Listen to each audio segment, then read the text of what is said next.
अस्सलाम वालेकुम नाजरीन, उर्दू टीवी चैनल में खुश आमदीद। व्यूअर्स, ड्रामा सीरियल कयामत की जैसे कि आज की एपिसोड में आपने देखा, इफ्रा ने ऐन वक्त पे आकर अपने वालिद को बचा लिया, वरना बतूल और परवीन बेगम इस घर की मालकिन नहीं होती। इफ्रा अपने वालिद की परेशानी की वजह से घर आकर राशिद के सामने भी रोई और रोते रोते बताती है। मगर व्यूअर्स, नेक्स्ट एपिसोड में आप देखेंगे राशिद के सर पर तो जैसे फिल्म का भूत सवार है और परी इस बात से तो फायदा उठा रही है। मगर इन्हीं दिनों में राशिद ने परी से झूठ भी कह दिया कि सारी जायदाद उसी के पास ही तो है।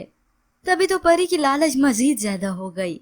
अब यहाँ परी लालचन कम थी कि राशिद की माँ ने फिर से इफ्रा के वालिद की दौलत पर नजरें जमा ली और साथ ही बेटे के कान भी अलग से भर दी है। फयाज के इकलौते दामाद तो तुम ही हो, सारी जायदाद वापिस हमारे पास ही आएगी। मगर अब भला राशिद की माँ को क्या मालूम कि बेटे के करतूत ही कुछ और हैं। जायदाद तो फिर भी इसके हाथ भी नहीं आनी, क्योंकि सबको हथियाने के लिए परी जो बैठी है। अब यूं ही कुछ ही दिन गुजरे थे कि राशिद की फैक्ट्री में परी आ जाती है। राशिद तो उसे यहाँ देखकर हैरान रह जाता है। तुम यहाँ क्यों आई हो? कितने वर्कर्स हैं?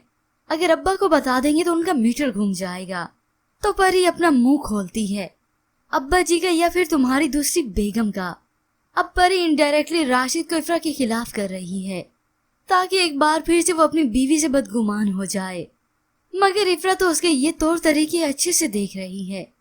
तभी तो राशिद ने उसका बाजू पकड़ा तो इफ्रा उसे अपना हाथ छुड़ा लेती है। अभी तो राशिद को मालूम नहीं कि इफ्रा क्या चीज है, अच्छों के साथ अच्छी और बुरों के साथ बहुत ही बुरी।